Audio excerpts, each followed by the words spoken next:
오늘 주신 하나님의 말씀은 요한복음 1장 19절에서 23절까지 말씀입니다. 같이 봉독하겠습니다.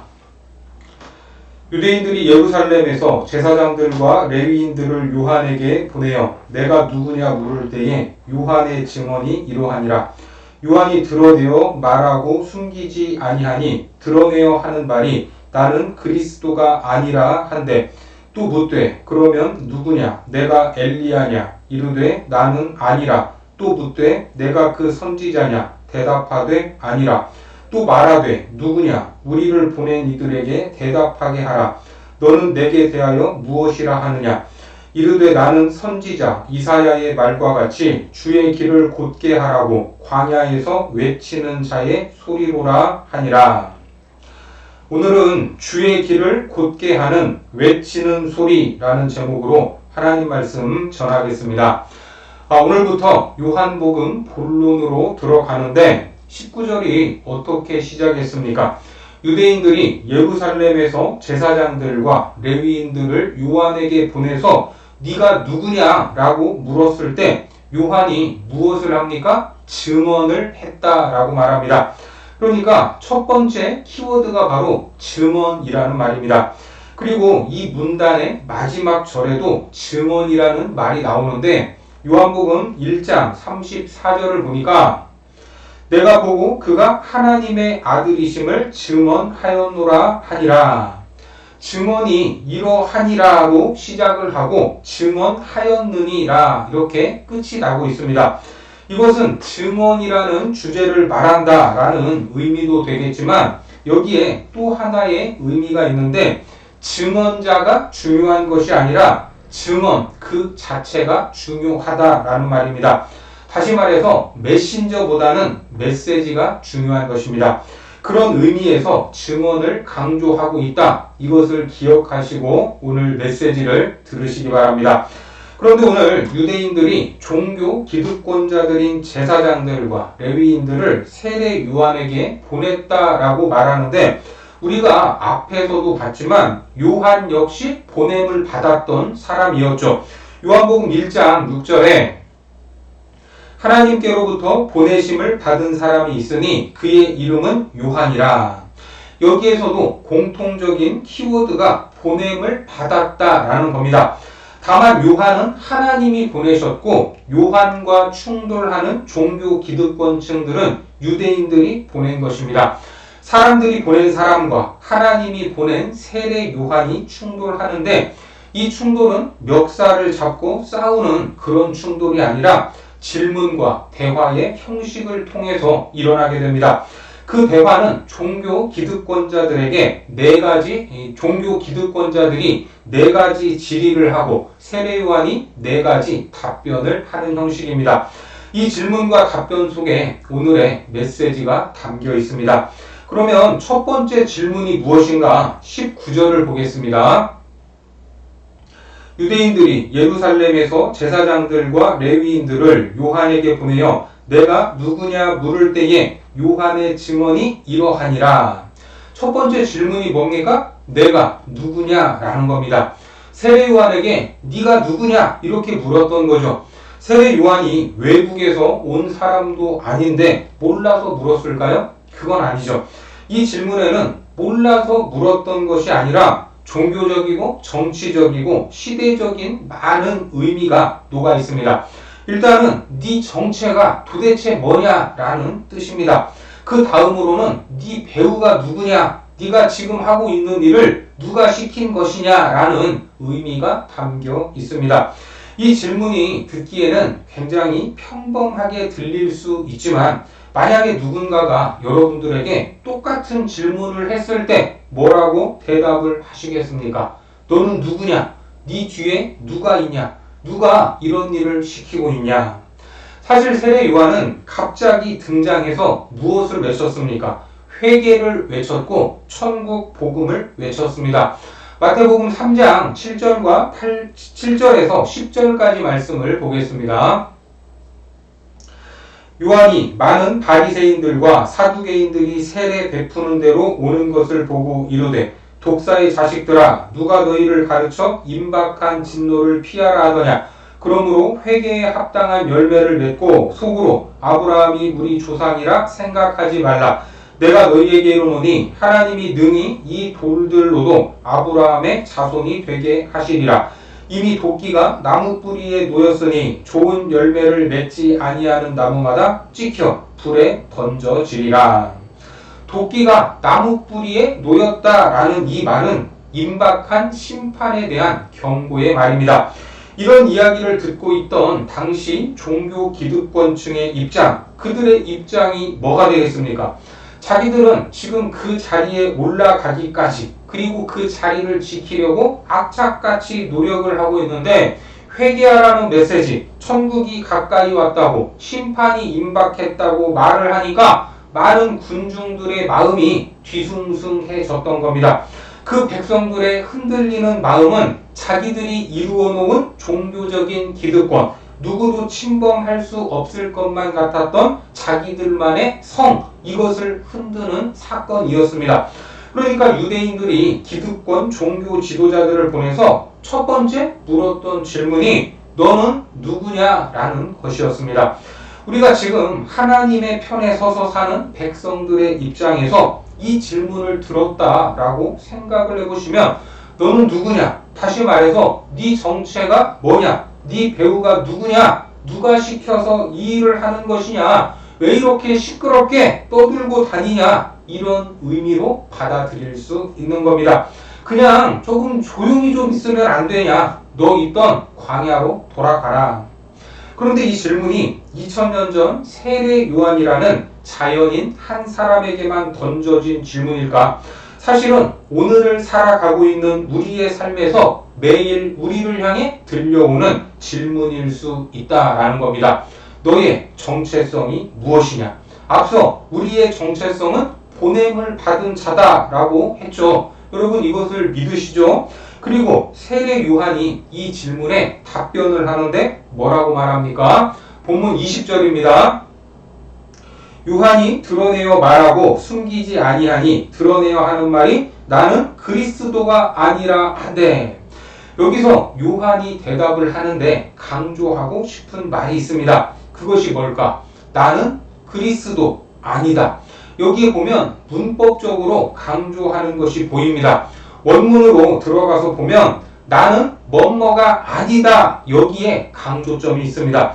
그러니까 나는 그리스도가 아니다에서 그리스도를 강조하는 것이 아니고 나는 뭐뭇이 아니다라는 그것을 강조하는 표현입니다. 세례 요한은 그 사역의 시작부터 자기 부정으로 출발했던 사람입니다. 이러한 자기 부정은 믿음 생활에 있어서 참으로 중요한 것이 아닐 수 없죠. 특히 하나님에 대해서 열심을 품고 있는 분들, 교회 안에서 오래 몸담고 충성하시는 분들 가운데에 이 또 앞에서 리더의 입장에서 생활하시는 분들이 쉽게 빠지는 오류가 무엇입니까? 자기가 없으면 교회가 안 돌아갈 것처럼 생각한다는 겁니다. 지나치게 중요한 사람으로 인식하는 영적 오류에 빠지는 경우가 많습니다. 물론 그분들이 중요하죠. 꼭 계셔야 합니다.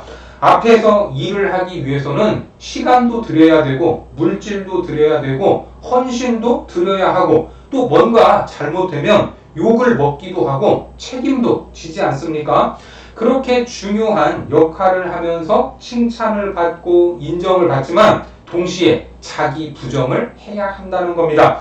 이것은 누구라도 빠질 수 있는 영적인 함정이다라는 걸 기억하시기 바랍니다. 구약의 위대한 선지자였던 엘리야 기억하시죠? 열심히 하나님의 일을 감당했는데 당시 이세벨에게 쫓겨서 도망을 치게 됩니다. 그러다가 로뎀나무 아래에서 뭐라고 합니까? 내 생명은 넉넉하오니 여기서 이만 거두어 주옵소서. 이제 못 살겠다. 이제 죽고 싶다. 이렇게 이야기를 하지 않습니까? 사실 죽고 싶었다면 그냥 이세벨에게 저항을 해서 순교하면 될 일이지 살고 싶어서 도망쳐놓고 왜 하나님 앞에 죽여달라고 말을 합니까? 앞뒤가 맞지 않습니다. 그러니까 죽여달라라는 이 말은 엘리야의 진심이 아니었던 겁니다. 그 말에는 하나님에 대한 원망이 섞여 있는데 뭐라고 하죠? 열왕기상 19장 10절을 보니까 이렇게 말합니다. 그가 대답하되 내가 만군의 하나님 여호와께 열심히 유별하오니 이는 이스라엘 자손이 주의 언약을 버리고 주의 제단을 헐며 칼로 주의 선지자들을 죽였음이오며 오직 나만 남았거늘 그들이 내 생명을 찾아 빼앗으려 하나이다. 그러니까 내가 지금까지 얼마나 열심히 살았는데, 열심히 유별 났는데 왜 나 혼자만 두시는 겁니까? 하나님 도대체 어디에 계시는 겁니까? 그러니까 사역의 방법이나 결과 이런 것들도 자기가 원하는 대로 이루어져야 한다라는 그런 뉘앙스입니다. 그렇게 들리지 않습니까? 이 말을 두 번이나 했습니다. 결국 하나님이 우선이 아니라 자기가 우선이다라는 말이죠. 이처럼 주도적인 역할을 하다 보면 어느새 하나님의 주권도 잊어버리고 내 뜻대로 내 맘대로 되지 않는다고 떼를 쓰게 되는 겁니다. 여러분들은 이렇게 살고 싶습니까? 정말 경계하고 두려워해야 할 모습입니다. 교회 안에서 하나님의 일을 하는 목사, 장로, 권사, 집사님들이 가질 수 있는 마음입니다. 자기가 그런 줄도 모르고 떼를 쓰는 것입니다. 그러니까 자기 부정, 나는 뭐뭐가 아니다. 이것은 아주 중요한 것입니다. 바로 세례 요한의 사역, 그 시작이 나는 뭐뭐가 아니다에서 출발했다라는 것을 믿으시기 바랍니다. 그래서 주님께서도 이렇게 말씀하셨죠. 누가복음 17장 10절에 보니까 이와 같이 너희도 명령 받은 것을 다 행한 후에 이르기를 우리는 무익한 종이라 우리가 하여야 할 일을 한 것뿐이라 할지니라. 이게 내가 한 일이라고 할 때는 간섭이 들어가고 주인이 될 수밖에 없습니다. 그냥 희미해지고 그 사람이 언제 여기에 있었나 할 정도로 우리는 주의 일을 감당하고 사라져야 할 그런 존재인 것입니다. 늘 겸손한 마음과 낮아지는 마음을 갖기 바랍니다. 자기가 한 일도 잊어버리고 사라져야 합니다. 사람은 기억하지 못한다 하더라도 주님께서는 반드시 기억하시고 갚아주신다 하는 것을 우리는 믿어야 합니다. 이런 본을 보이신 분이 바로 예수님이십니다. 평생 자기를 부인한 상태에서 마지막까지 아버지의 뜻만을 드러내기 위하여 십자가 위에서 철저히 제물이 되어 주신 것 아닙니까? 세례 요한이 바로 그렇게 인생을 살아냈던 겁니다. 그 시작, 나는 아닙니다. 무익한 종입니다. 할 일을 했을 뿐입니다.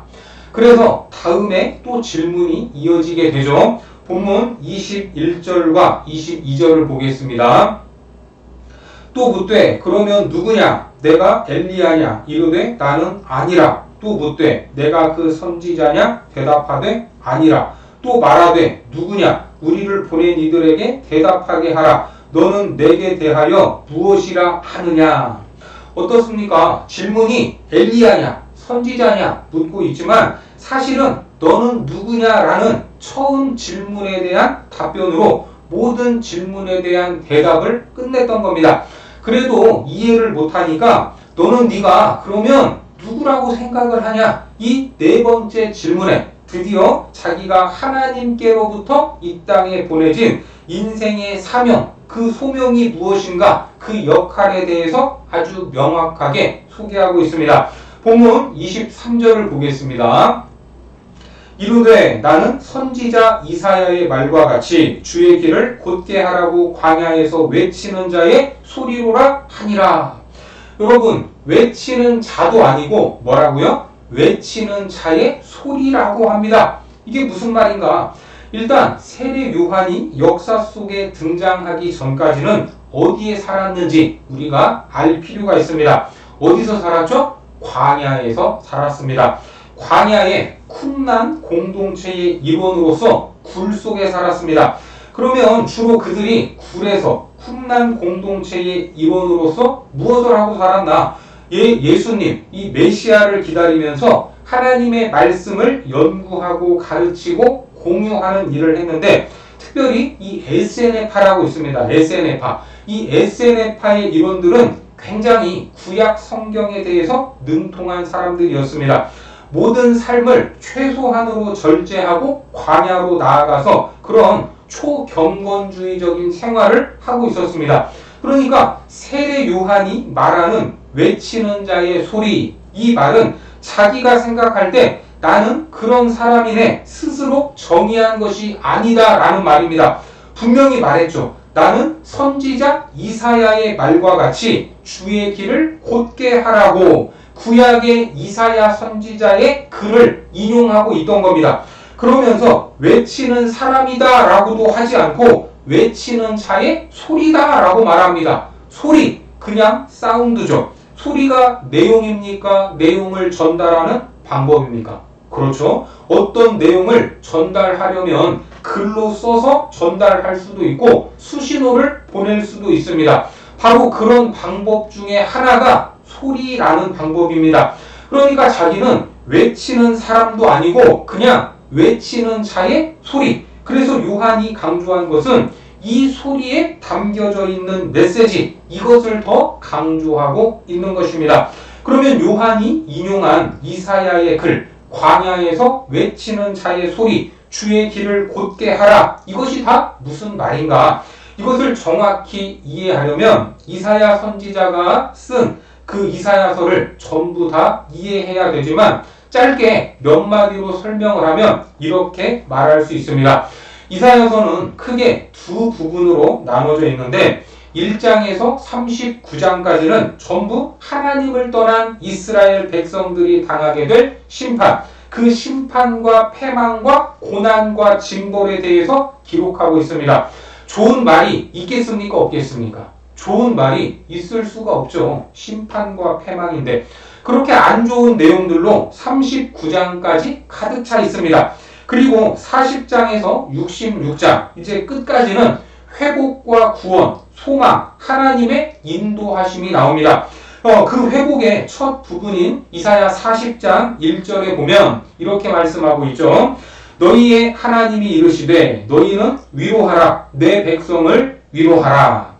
그러니까 이 본문 자체가 이미 심판은 끝났다라는 의미인 것이죠. 너희는 너희의 하나님이 이르시되 너희는 위로하라, 내 백성을 위로하라, 이렇게 시작한 겁니다. 그리고 2절에서 뭐라고 합니까? 너희는 예루살렘의 마음에 닿도록 말하며 그것에게 외치라. 그 노역의 때가 끝났고 그 죄악이 사함을 받았느니라. 그의 모든 죄로 말미암아 여호와의 손에서 벌을 배나 받았느니라 할지니라 하시니라. 자, 이제 모든 포로 생활, 고난과 심판이 끝났다라는 말씀입니다. 그 죄악이 용서받았다는 것이죠. 다시 말해 이제부터는 회복의 시작이다라는 메시지인 겁니다. 그리고 바로 오늘 세례 요한이 인용한 본문의 내용이 3절에 나옵니다. 3절 보겠습니다. 외치는 자의 소리여 이르되 너희는 광야에서 여호와의 길을 예비하라, 사막에서 우리 하나님의 대로를 평탄하게 하라. 여러분, 세례 요한이 역사의 전면에 등장해서 회개하라, 천국이 가까이 왔다, 도끼가 나무 뿌리에 놓였다, 이런 말을 하니까 지금 당장 심판을 당할 것 같고 무슨 일이 일어날 것 같은데 최종적으로는 누구를 소개하고 있습니까? 예수 그리스도를 소개하는 것이었습니다. 그러면 이것이 심판을 위한 것입니까? 회복을 위한 것입니까? 그렇습니다. 회복을 위한 것입니다.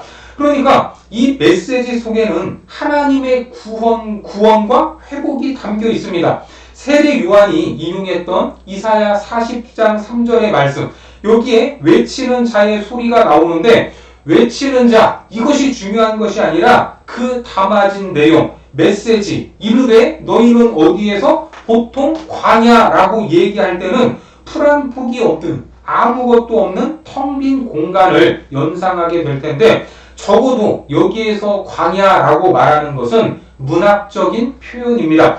여기서 말하는 광야는 이미 말발굽 아래, 심판 아래에서 모든 것이 망가져버리고 폐허가 되어버린 예루살렘을 이야기하는 겁니다. 그래서 이스라엘 백성들의 그 문학적인 인식 속에 이 광야라는 말이 등장을 하면 바로 연상되는 것이 무엇이냐면 심판과 연관이 되는 겁니다. 광야 하면 곧 심판이 생각이 나는 겁니다.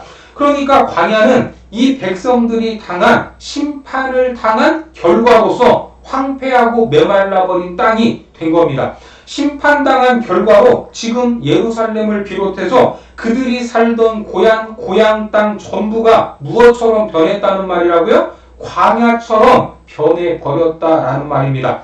아무것도 없는 곳이 되어버렸습니다. 그런데 그 아무것도 없는 곳처럼 되어버린 광야, 그 광야와 같은 옛 땅에서 하나님이 무엇을 예비하신다고요? 여호와의 길. 보통 여호와의 길 하면 하나님의 말씀, 율법을 연상하는데 문맥상 여기에서는 하나님의 말씀과 율법을 이야기하는 것이 아니라 하나님께서 행하실 일을 의미합니다. 뭘 의미한다고요? 하나님께서 행하실 일. 그 일이 무엇입니까? 여기서 예비하라 하는 말도 우리한테 뭔가를 준비하라 하는 그런 의미가 아니라 하나님이 예비하시는 어떠한 구원 방식을 너희는 기다리고 있어라 하는 말입니다. 그것이 뭡니까? 사막에서 우리 하나님의 대로를 평탄하게 하라. 사막, 이것은 문학적으로 광야와 같은 표현이죠. 그 사막에서 하나님의 대로라는 말은 자연적으로 형성된 길이 아니라 만들어진 길입니다. 그런데 이 대로는 누구만 다닐 수 있냐면 하나님만 다닐 수 있는 길입니다. 그 대로를 평탄하게 하라고 말씀합니다. 여기에는 군사적인 뉘앙스가 담겨져 있는데 여러분, 대통령이 어느 행사에 참여한다라고 하면 경호처에서 그 동선을 따라 모든 위험 요소들을 제거합니다. 그러니까 모든 방해되었던 것들, 모든 거친 것들을 다 제압해내고 물리치고 승리를 거머쥔 우리의 왕, 만왕의 왕이신 예수 그리스도께서 심판과 저주, 고난 아래에 있던 자기의 백성들을 찾아서 회복해서 왕의 길, 왕의 대로로 승리의 개선가를 부르며 들어오신다라는 겁니다. 그래서 시편 23편에 보면 마지막 절이 뭐죠? 시편 23편 6절에 보니까 내 평생의 선하심과 인자하심이 반드시 나를 따르리니 내가 여호와의 집에 영원히 살리로다. 그리고 시편 24편으로 넘어가서 24편 9절과 10절에 보니까 문들아 너희 머리를 들지어다. 영원한 문들아 들릴지어다. 영광의 왕이 들어가시리로다. 영광의 왕이 누구시냐? 만군의 여호와께서 곧 영광의 왕이시로다. 영광의 왕은 우리 주 하나님이십니다. 그러니까 하나님의 대로는 하나님이 준비하시고 하나님이 만드신 길입니다.